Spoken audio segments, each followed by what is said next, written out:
பேரும் அல்லும்படி 6 முதல் 60% வரை ஆடி தள்ளுபடியுடன் சூப்பர் சரவணா ஸ்டோர்ஸ், சென்னை, மதுரை, கோவை.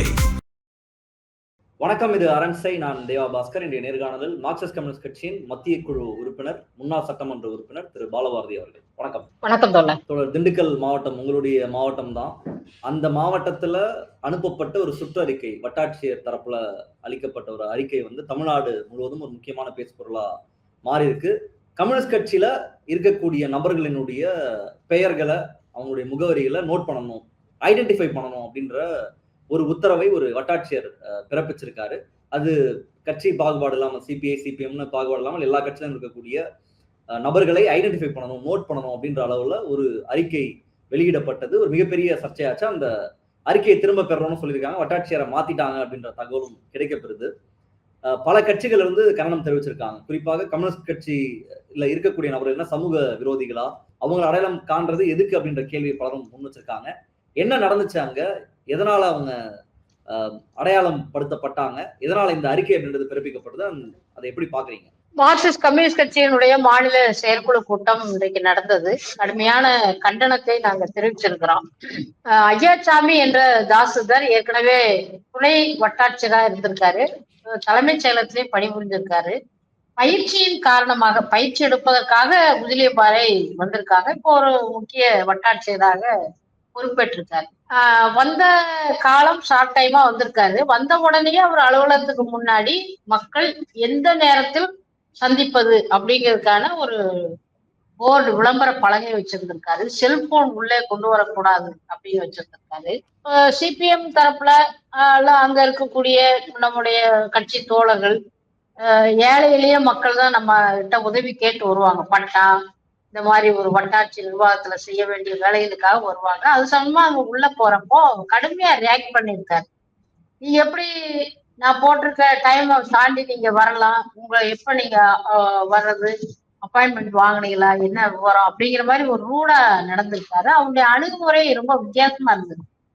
ஒரு வட்டாட்சியர் என்பவர் எந்த நேரமும் சந்திக்கப்பட வேண்டியவர். வெள்ளம், ஒரு தீ விபத்து, எந்நேரமும் மக்களோட இருக்கக்கூடியவர் தான் வட்டாட்சியர். அப்போ மக்கள் வரக்கூடிய நேரத்தை இவர் ஒதுக்கி இவரை பார்க்கணும் அப்படிங்கறதெல்லாம் இல்லை.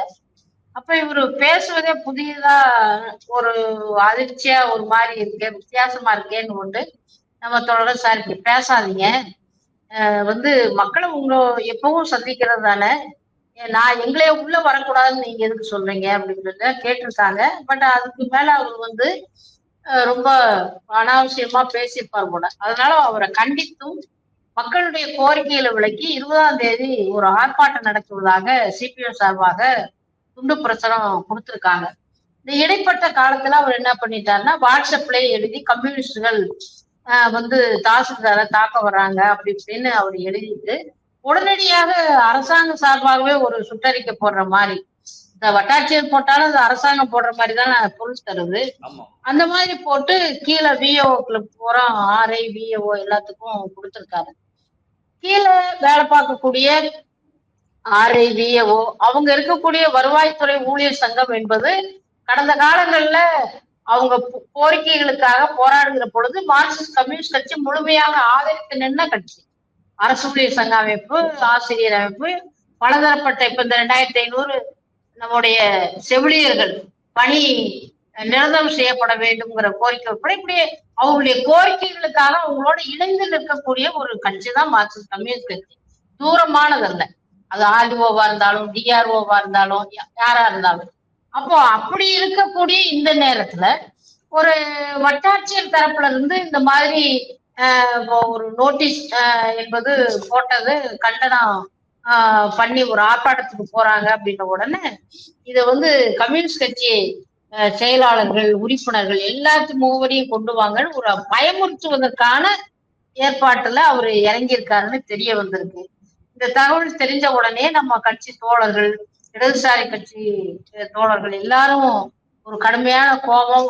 அந்த பகுதியினுடைய பொதுமக்களுக்கு தெரியும் இல்லையா, அது முதலியபாறை அந்த பகுதி 1957 வேடசந்தூர் தொகுதி முதல் முறையாக 52 நம்ம தமிழ்நாடு, கேரளா, கர்நாடகா, ஆந்திரா எல்லாம் ஒன்னா இருந்த அந்த சென்னை ராஜஸ்தானி சட்டமன்றத்துல நாடாளுமன்றத்துல வெற்றி பெற்ற தொகுதி. சிபிஎம் தான், அவங்க கம்யூனிஸ்ட் கட்சி தான் வெற்றி பெற்றது.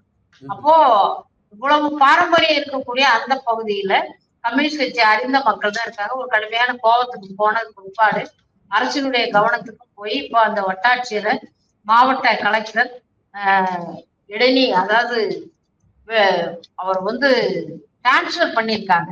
ஆனா கட்சி அவரை சஸ்பெண்ட் பண்ணணும் அப்படின்னு நாங்க கேட்டிருக்கோம். தனியா ஒரு அதிகாரி இப்படி செயல்பட்டு இருக்காரு, ஒரு அதிகார ஒரு வெறியில தனக்கு ஒரு அதிகாரம் இருக்கு, அதை நான் எப்படி வேணா பயன்படுத்துவேன் அப்படின்ற அளவுல பயன்படுத்திருக்கார். ஏன்னா இது தாவேகா அரசு ஆட்சியின் கீழ் அது நடக்கிறதுனால தாவேகாவை நோக்கியும் பலரும் கேள்வி எழுப்புறாங்க.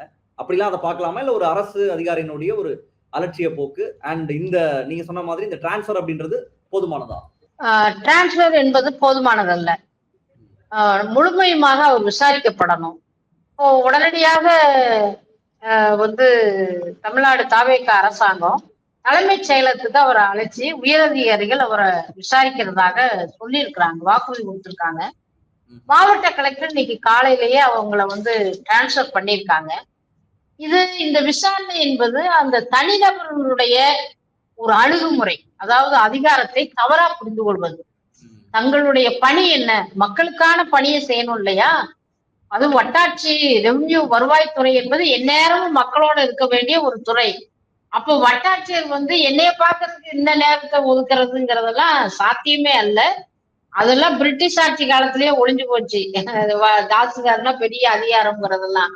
அப்போ அவருக்கு அது சரியா புரியலையா, ஏன் கம்யூனிஸ்ட் கட்சி அவர் அப்படி பாக்குறாரு அப்படிங்கிறத நல்லா விசாரணை பண்ணாதான் தெரியல. அவருக்கு பின்னாடி இருந்து யாரும் ஒரு சமூக விரோத சக்திகளோ வேற அமைப்புகளோ தூண்டி விட்டுருக்காங்களா அப்படிங்கிறத அரசு தரப்புல விசாரணை பண்ணி அத சொல்லணும் அப்படிங்கிறத பொதுமக்களும் கேட்கறாங்க, சிபிஎம் இடதுசாரி கட்சிகள் நாங்க கேட்கிறோம். ஒண்ணு. ரெண்டாவது, அரசாங்கம் ஒரு புதிய அரசாங்கம் தாவேகா அரசாங்கம் 100 நாள் ஆகுது. இவர் ஒரு துணை தாசில்தார்ல இருந்து முக்கியமான இடத்துக்கு பொறுப்பேற்றுக்கு போயிருக்காரு இவரு. அப்போ இதுல அரசாங்க தரப்புல இருந்து இந்த மாதிரி ஒரு வட்டார பகுதியில அங்க இருக்கக்கூடிய கம்யூனிஸ்ட் கட்சி தோழர்கள் பெயர், முகவரி, எண் இதெல்லாம் வாங்கணும் அப்படிங்கிற அவசியமோ தேவையோ நிச்சயமாக இல்லை. அப்போ இந்த தனிப்பட்ட வட்டாட்சியரிடம் தான் ஏதோ ஒரு பிரச்சனைகள் என்பது இருக்கு. அது ஆரம்பத்திலேயே கண்டறியப்படணுங்கிறது ஒண்ணு. அவருதான் காரணமாங்கிறதையும் கண்டறியணும். அதையும் கம்யூனிஸ்ட் கட்சி முயற்சி செய்யுது. இதுதான் காரணமா அப்படிங்கிறதையும் நாங்க ஆய்வு செய்துகிட்டு இருக்கோம். எப்படி இருந்தாலும் கம்யூனிஸ்ட் கட்சிக்கு மட்டுமல்ல, எந்த அரசியல் கட்சியா இருந்தாலும் அது சட்டப்பூர்வமான ஒரு அரசியல் அங்கீகாரம் பெற்ற கட்சிகளை வருவாய்த்துறையாக இருந்தாலும் அரசினுடைய வேறு துறைகளாக இருந்தாலும் ஆய்வு செய்ய வேண்டிய அவசியம் இல்லை. அது நடைமுறையிலே இல்லை. இத்தனை ஆண்டு காலம் நாமளும் அரசியல்ல இருக்கோம், அப்படி எதுவுமே நடந்ததில்லை.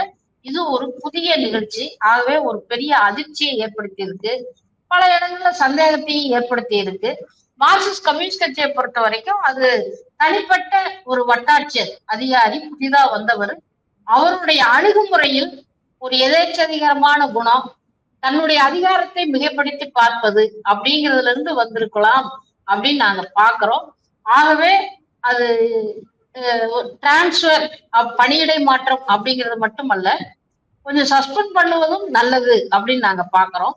எங்க கட்சி அந்த தாலுகா அலுவலகத்துக்கு முன்னாடி போராட்டத்தை அறிவித்த போராட்டத்தையும் பொதுமக்களோடு நாங்க நடத்த இருக்கிறோம். ஏன்னா பொதுமக்களுக்கான பல கோரிக்கைகள் இருக்கு, பட்டா கோரிக்கைகள் இருக்கு. இதையும் கூட நீங்க மாநில செயற்குழுல பேசியிருப்பீங்களான்னு எனக்கு தெரியல. ஒரு சுற்றறிக்கை, மாணவர்கள் போராட்டத்துல கலந்து கொள்ளக்கூடாது, இடதுசாரி கட்சி அழைக்கக்கூடிய போராட்டங்கள்ல, அல்லது காக்ரோச் ஜனதா பார்ட்டி, அதுவும் நீங்க பார்த்திருப்பீங்க, இவங்க அழைக்கக்கூடிய போராட்டங்கள்ல மாணவர்கள் ஈடுபடக்கூடாதுன்னு சொல்லி ஒரு சுற்றறிக்கையும் கல்லூரிகளுக்கு போயிருக்கு. எஸ்எஃப்ஐ கூட அதை நீ கண்டிச்சு ஆர்ப்பாட்டம்லாம் பண்றாங்க. அந்த சுற்றறிக்கையும் திரும்ப மீண்டும் வாங்க பெற்றிருக்கு. இதை எப்படி பாக்குறீங்க? இதை எப்படி புரிஞ்சுக்கலாம்? ஒரு பக்கம் நம்ம இங்க இந்த ஒரு வருவாய் ஆட்சியர் அவர் என்ன பண்றாருன்றதை பார்த்தோம். இந்த இடத்துல மாணவர்கள் போராட்டத்துல கலந்து கொள்ளக்கூடாது, அதுவும் குறிப்பாக இடதுசாரி கட்சிகள், காக்ரோச் ஜனதா பார்ட்டி இவங்களுடைய போராட்டங்கள்ல கலந்து கொள்ளக்கூடாது அப்படின்ற ஒரு சுற்றறிக்கையும் அனுப்பப்பட்டு திரும்ப ஒரு எதிர்வினை வந்த அப்புறம் திரும்ப பெறப்பட்டிருக்கு. உங்களுடைய பார்வை என்ன? கவனத்துக்கு வந்தது. இதையும் நாங்க பரிசீலனைக்கு எடுத்திருக்கு மாநில செயற்குழு. இது ஒன்றிய பாஜக அரசு மாணவர் இளைஞர்கள் போராட்டம் அதனுடைய வெற்றிக்கு பிற்பாடு ஒரு கேபினெட் அமைச்சரே பாஜக ஆட்சியில இதுவரைக்கும் இல்லாத ஒரு அரசியல் புதிய வரலாறு. அமைச்சரே ராஜினாமா பண்ணிட்டாரு. அப்போ ஒரு பெரிய இந்தியாவில் மட்டுமல்ல உலக நாடுகளிலுமே ஒரு தாக்கத்தை ஏற்படுத்திய போராட்டம். ஆகவே அந்த போராட்டம் தமிழ்நாட்டில் மாணவர்கள் இளைஞர்கள் மத்தியில வரக்கூடாது அப்படிங்கிறதுல ஒன்றிய பாஜக அரசு கவனமா இருக்கு. அங்க உள்துறை அமைச்சகத்தின் மூலமாக தான் இந்த சுற்றறிக்கை அறிக்கைகள் வந்திருக்கும். அதை தமிழ்நாடு அரசினுடைய தாவேக அரசு தலைமைச் செயலக நிர்வாக அமைப்பு உயரதிகாரிகள் இந்த அறிவிக்கையை எப்படி பார்த்தாங்க? இது ஏன் வெளியில பொதுமக்கள் கவனத்திற்கு பார்வைக்கு வந்திருக்கு? அப்போ அதை விவாதித்தார்களா? அவங்க மட்டத்திலே இதை அமல்படுத்தக்கூடாது, இது ஜனநாயக பூர்வமான அறிவிப்பு அல்ல, அல்லது அப்படியான நடவடிக்கை எடுக்க முடியாது அப்படிங்கிறத தாவேக அரசு அங்கேயே மறுத்திருக்கணும், சொல்லி இருக்கணும். இருந்தாலும் அந்த அறிவிக்கையை வெளியிட்டாங்க. கடுமையான எதிர்ப்பு வந்தது. மாணவர் அமைப்பு எஸ்எஃப்ஐ, டைபி, இன்னும் இருக்கக்கூடிய இடதுசாரி அமைப்புகளினுடைய அனைத்து மாணவர் அமைப்புகளும் ஜனநாயக அரசியல் கட்சியினுடைய அமைப்புகளும் இதற்கு எதிர்ப்பு தெரிவித்தார்கள், போராட்டத்துல இறங்கியிருக்காங்க. அதுக்கு பிற்பாடுதான் இப்போ அந்த அறிவிக்கையை வாபஸ் பெற்றிருக்கிறாங்க. அதை நாங்க திரும்ப பெறுகிறோம்னு பெற்றுட்டாங்க. நல்ல விஷயம்தான், திரும்ப பெற்றது நல்ல விஷயம். ஆனால் அந்த அந்த அறிவிப்பு எங்க இருந்து எந்த தூண்டுதல்ல வந்தது அப்படிங்கிறதையும் அதை இந்த தமிழ்நாட்டில் அமல்படுத்தமா முடியுமா முடியாதா என்பதையும் உயர் அதிகார மட்டத்தில் நிர்வாக மட்டத்தில் பேசப்பட்டதா, அது என்ன முடிவெடுக்கப்பட்டது, ஏன் அது ரிலீஸ் ஆச்சு, இப்ப ஏன் அதை வாபஸ் பெற்றார்கள், எதிர்ப்பு வந்தோன்னு வாபஸ் பெற்றார்கள் அப்படிங்கிற இடமும் ஒரு சர்ச்சைக்கு உரிய ஒரு இடமா இருக்கு. அதிகாரம் வேறையா இருக்கா? ஆட்சி பெற்று ஆட்சி நடத்துறது தாவேக்கா, அதிகார வர்க்கம் டோட்டலா வேற ஒன்னா இருக்கா? கம்யூனிஸ்ட் கட்சி வெளியே இருந்து ஆதரவு தெரிவிக்கிறாங்க. உயர்கல்வித்துறை அமைச்சர் காங்கிரஸ் விஸ்வநாதன் தான் உயர்கல்வித்துறை அமைச்சரா இருக்காரு. காங்கிரஸ் பாஜக எதிர்த்துட்டு இருக்காங்க. இந்த மாதிரி மாணவர் போராட்டங்களுக்கு ராகுல் காந்தியை போய் கலந்துக்கிறத நம்ம பாக்குறோம். எல்லா இடத்துலயும் ஆதரவுன்றாங்க. தமிழ்நாட்டிலையுமே தாவேக்கா ஆட்சி பொறுப்பேற்ற பிறகு நடந்த நீட் போராட்டத்தை ஒடுக்குனாங்க. நீட் மாணவர்களை சந்திச்சாங்க, மாணவர் பிரதிநிதிகள் எஸ்எஃப்ஐ பிரதிநிதி எல்லாம் போய் சந்திச்சாங்க. அது வரவேற்கப்பட்டாலும் கூட நீட் போராட்டத்தின் போது ஒரு கடுமையா நடந்து கொண்டாங்கன்ற அந்த குற்றச்சாட்டம் இருக்கு. அதுக்கப்புறம் காக்ரோச் ஜனதா பார்ட்டி போராட்டம் ஃபுல்லா ஒயிட் ஸ்ப்ரெட்டா நடக்கும் பொழுது அப்போது மாணவர்கள் போராட்டம் ஒடுக்குனாங்க அப்படின்ற குற்றச்சாட்டம் அவங்க மீது இருக்கு. அப்படி இருக்கும் பட்சத்துல இப்படி ஒரு சுற்றறிக்கை வருது அப்படின்னா நிச்சயமா அது ஒரு எதிர்வினையாக தமிழ்நாட்டுல எதிர்வினை ஆற்றுவாங்க அப்படின்றது எல்லாருக்குமே தெரிஞ்சதுதான். அப்போ போட்டு பாக்குறாங்களா?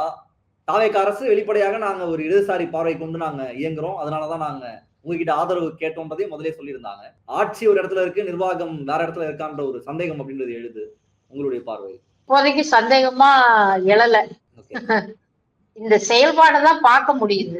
அதாவது இப்போ நீங்க எழுப்பியிருக்கீங்க இல்லையா, அந்த கேள்வி பல விவரங்களை கொடுக்குது. இது ஏன் நிர்வாகமும் அதிகார இடமும் பிரிஞ்சு இருக்கா, ஒருத்தர் கலந்துக்கிறது இல்லையா, கலந்து கொண்டா நல்லது தானே. அப்பவே மேல இருந்து இப்போ ஒன்றிய அரசே இந்த நடவடிக்கை எடுங்க அப்படின் போது ஒரு மாநில அரசு சார்பாகவே நிர்வாக ரீதியா பதில் எழுதி இல்ல நாங்க அதை அனுப்ப முடியாது, தலையிட முடியாதுன்னு இவங்க அனுப்பியிருக்கலாம். அந்த பிரிவு இருக்கா, அல்லது கலந்து கொண்டு சரி ஒரு நோட்டீஸ் போகட்டும், மேல இருந்து அரசாங்க நிர்பந்தம் இருக்கு அப்படிங்கிற முறையில ரிலீஸ் பண்ணிட்டு அதுக்கப்புறமா நாங்க வாபஸ் வாங்கிட்டோம் அப்படின்னு சொல்றாங்களான்னு தெரியல. எப்படி இருந்தாலும் வாபஸ் வாங்கப்பட்டது நல்லது. அது மட்டும் நம்ம அதை அமல்படுத்த முடியாது அப்படிங்கிறது தாவேக அரசுக்கு நம்ம சொல்லிட்டோம். தாவேக அரசு தைரியமா மேல இருக்கக்கூடிய பாஜக அரசுக்கும் அவங்க சொல்லிடட்டும். வேற எந்த மாநிலத்துல வேணாலும் அமல்படுத்தலாம், தமிழ்நாட்டில் அதை அமல்படுத்த முடியாது. இடதுசாரி சக்திகள், ஜனநாயக சக்திகள், மாணவர்கள், இளைஞர்கள் அனுமதிக்க மாட்டார்கள். ஆகவே கல்லூரிக்குள் சென்றோம். இப்ப ஏற்கனவே அந்த போராட்டத்துல அந்த அத்துமீறல்லாம் காவல்துறை, தமிழ்நாடு தாவேக அரசுடைய காவல்துறை செய்தது அப்படிங்கிறது மார்க்சிஸ்ட் கம்யூனிஸ்ட் கட்சியினுடைய விமர்சனம். அப்போ காவல்துறை மாணவர்களை, இளைஞர்களை அங்க வளாகத்துக்குள்ள போய் பிடிச்சு இழுத்து கொண்டு வாகனத்துல ஏற்றுவது, தாக்குவது, அடிப்பதுங்கிறத நம்ம ஏத்துக்கல. ஆகவே தமிழ்நாடு அரசினுடைய மாணவர்கள் மீது, இளைஞர்கள் மீதான போராட்டங்களின் மீதான அணுகுமுறை தவறான முறையில இருக்கு, அத்துமீறலோடு இருக்கு. அது ஜனநாயக பூர்வமாக மாற்ற வேண்டும் என்பதை தாவேக அரசுக்கு இப்பவும் நாம வலியுறுத்துறோம். அப்படிதான் நம்ம அந்த பிரச்சனையை நம்ம பாக்குறோம். அவங்க அதிகார மையம் ஒரு பக்கம் இருக்கட்டும், நிர்வாக மையம் ஒரு பக்கம் இருக்கட்டும், ஆனா ஜனநாயகம் தமிழ்நாட்டுல இருக்கணும்னு நம்ம எதிர்பார்க்கிறோம். ஓகே தோழர், இறுதியா ஒரே ஒரு கேள்வி. இப்படிலாம் சொல்லி ஒரு கம்யூனிஸ்ட் கட்சியினுடைய போராட்டத்தை நிறுத்த முடியுமா? ஒரு வருவாய் ஆட்சியர் வந்து கணக்கெடுங்க, யார் யாரும் அடையாளம் கண்டு கொள்ளுங்க, கண்காணிங்க, அவங்க லிஸ்ட் எல்லாம் கொடுங்க அப்படின்னு மிரட்டுறதன் வழியாகவோ, அல்லது ஒரு சுற்றறிக்கை அனுப்பி மாணவர்கள் போராட்டத்தில் ஈடுபடக்கூடாது, இடதுசாரிகள் நடத்தக்கூடிய போராட்டத்தில் கலந்து கொள்ள முடியாது கூடாது அப்படின்ற அச்சுறுத்தல் மூலமாக இடதுசாரிகளின் போராட்டத்தை நிறுத்திட முடியுமா? அதுக்கு தாவேக அமைச்சர்கள் பாணியிலயோ அரசு பாணியிலயோ சொல்லணும்னாக்கா இடதுசாரி இயக்கம் கம்யூனிஸ்ட் இயக்கம் தொட்டா விட மாட்டோம். ரொம்ப நன்றி தோழர்.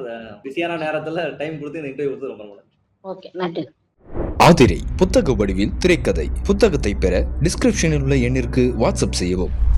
அரண்சை நண்பர்களுக்கு வணக்கம். அரண்சை ஊடகம் சுயேட்சையாக இயங்குவதற்காகவே உருவாக்கப்பட்டது. நாம் செய்கிற வேலை உண்மையிலேயே மக்களுக்காக செய்கிறோம் என்பதை நீங்கள் நம்பினால், வாய்ப்பு இருந்தால் இந்த ரேசர் பே கியூஆர் கோடுக்குள்ளே நீங்கள் அதை ஸ்கேன் பண்ணி எங்களுக்கு உங்களால் இயன்றதை விருப்பம் இருந்தால் ஆதரவு தெரிவிக்கலாம்.